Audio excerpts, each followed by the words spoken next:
We're back. Corona day 9, people, we're going. Okay, cool. I'm really excited about today's workout. I think I said that yesterday. But We're always excited about workouts. Well, not always. No, always. I didn't say that. Go. All right. What equipment do you need today? If you have a Voodoo band, we're going to grab a Voodoo band. If you have a kettlebell, we want it. But you can also use a dumbbell. If you don't have either of those two things, then you need to text us and we will help you figure out how to make this workout work for you. Okay? So we're going to start with our mobility here. We're going to Voodoo band our hamstring. When we Voodoo band our hamstring, we want to, today, purposefully, we're going to work our way down the hamstring, make sure it's nice and tight through the back. Any kind of hinging is fair game. Okay? So this is still a hinge, even if I stand up tall, because my leg is hinging. So any kind of hinge that works, you can squat, anything you want to do. Let's keep it on about 90 seconds to 2 minutes per side. Get a lot of active movement in there, and then switch sides and do the other side. The next mobility, we're going to work on our bare feet. That's why I'm standing here barefoot. And we want to work, just get a little practice in. I'm a big believer that you should do at a minimum 1 barefoot workout per week. Today's not the best day for being barefoot throughout the entire workout, but it's a great warm-up to do barefoot work. So our mobility today for the barefoot stuff is going to be going up onto the toes and sitting on your heels. So really getting that bend in the toes there, and you can kind of go side to side. So I'm rocking this way and that way. I can also put my hands on the floor and I can kind of sit back, really open up my toes, make sure there's space between them, and then put the knees down, and then sit back on the heels. Another way to go is to flatten the feet, make sure they're nice and straight so they're not turned in like this. They're straight and flat, and then I sit back, get some mobility here. Many of you are not going to be able to sit as easily as I am. I have actually pretty good mobility in the ankles and the feet.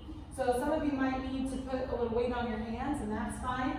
If you're really mobile, you can pull up on either side, get a good stretch in there. The other thing I would do is a little balance work. So we're working on our ankles and our arches of our feet. So I'll literally just stand barefoot. I might try to move this foot to make me off balance. So I'll go move this foot as far as I can. Maybe I'll try to touch out in front, touch behind. Some people play the game where they try to touch their elbow to the floor. Spend about a minute or so on each leg just working on the balance. You'll feel your ankle moving a ton. That's good. Okay, we're working through the foot stuff. And then we're going to move on to our warm-up. So we have 3 rounds of this warm-up. It's all for time, so you can set up your little timer to give you the little beep, or you can just watch the clock, up to you. We're going to start with a 30-second overhead wall press. So Tyler's going to show that on the wall right here. We're going to do it to the side right here. Go on the wall. Go on the wall. Here we go. Here we go. On the wall. So if you don't have a wall to do this on, you can just do this in the air, like so. So we're just going to raise up as high as we can. As soon as we start to lose it in our rib cage, that's about it. Keep it nice and tight and then lower it back down, nice and slow. So about 30 seconds here of wall slides. Okay, and then we have a 60-second Kang Squat. This is K-A-N-G squat. Okay, we are going to start with no load, which would be great. So we're going to hinge over first, and then lower the butt into my squat. And then the butt comes up, you're in your hinge, and then stand up. So it looks a lot like our hinge and touch. Okay, the first round I'll go unloaded. When you come back through though, let's pick up a weight, anything will do. Hold it in nice and tight, and now go ahead and go loaded. What does this look like? A good morning to some of you. Hips up, and then up. Okay, so your second 2 sets, load up with something. Okay, then we have a 30-second squat hold at the end of that. Okay, lots of legs here today. Really just working on your foot position. Again, being barefoot still at this point would be really great.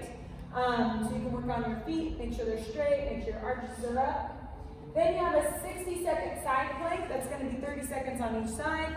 We like long lever shape. If you want to go short lever, that's on your forearm. That works too. You're going to go 30 seconds here, and then flip over, 30 seconds here. Okay? Go through that 3 times. If you would like to load any of these, you can. You can even load the overhead wall press. You just wouldn't want to do that with very much weight. So super light. If you're one of those people that has 5-pound dumbbells at your house, that would work. All right, so our workout today, quarantine kettlebell Annie. So kettlebell Annie is a favorite among us. It is it's a longer workout to get through all these reps. The rep speeds are 50, 40, 30, 20, and then 10. So that means you do 50 of everything, 40 of everything, 30 of everything, 20, and then 10 of everything. So we start with our kettlebell swings, okay? So we'll start with an actual kettlebell. We want to make sure that when we pick up the bell, it's slightly in front, so we're getting a nice little lift off here. Back is nice and flat. It's a really good hinge. Go ahead. Pop the hips. Good. See how the shins stay vertical so he's not squatting? We do some squat swings. That isn't what we're looking for. We want the bell to stay close to us as long as possible. Go ahead and relax. Are you breathing heavy? A little bit. Woo! I don't have to talk though. We're good. Good job. If you have a dumbbell, you can swing a dumbbell. So you just kind of grab it to the sides. Beautiful, just like that. Okay, grab that dumbbell, swing it through the legs. It's a little more awkward, but it can be done. Okay, and it is a lot of reps. So for some of you, maybe if you have a heavy kettlebell, but you have a medium weight dumbbell, the dumbbell is a smarter choice because of all the reps. Then we're going to do sit-ups. We're going to do sit-ups as if we don't have an ab mat, since a lot of you don't have ab mats at home. We're going to lower all the way down and then sit all the way up. Touch your toes or touch in front of your toes. We like to do these butterfly style. So can you actually face the camera for one? Feet together, knees apart, lower all the way down, sit all the way up. Use as much momentum as needed from your arms. Then we're going to grab our jump ropes. Yes, the jump ropes are coming out again today, but this time we're going to do something different. We're actually going to run with our jump ropes. So this is a good skill to have. So Tyler's going to go ahead and start running. And Nope, I'm going to try. again, a good skill to have. So every time you run, you're going to count your right foot. 1, 2, 3, 4. That's his left foot, but you get the idea.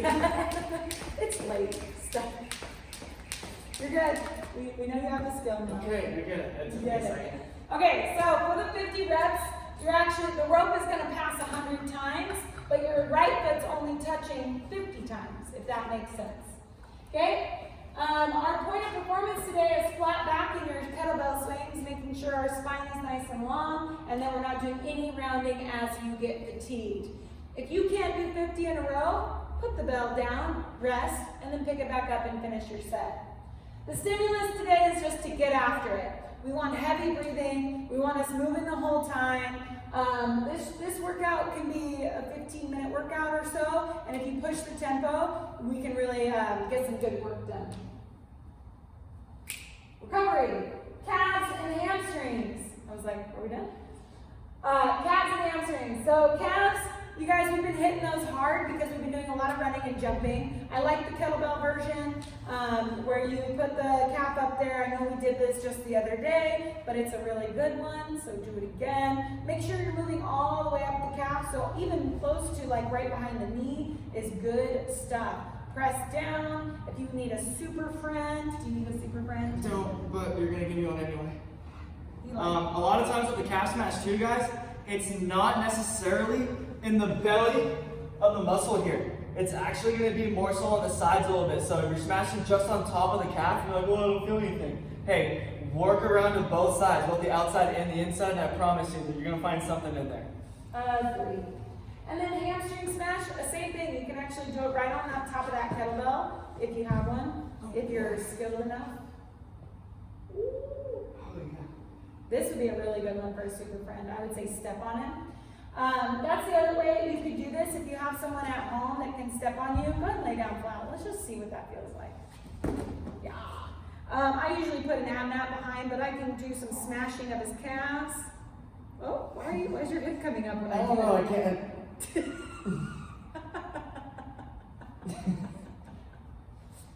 That was so good.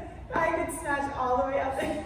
Up my whole leg, and yeah, you can watch me squirm. We all get it. That's the recovery piece. One other thing I want to touch on here in the mobility, not all of us have a Voodoo band at home. A different thing we can do to get the hamstrings ready to go, right? If I take a knee here, and I'm gonna take my right leg, and I'm gonna straighten that out in front of me.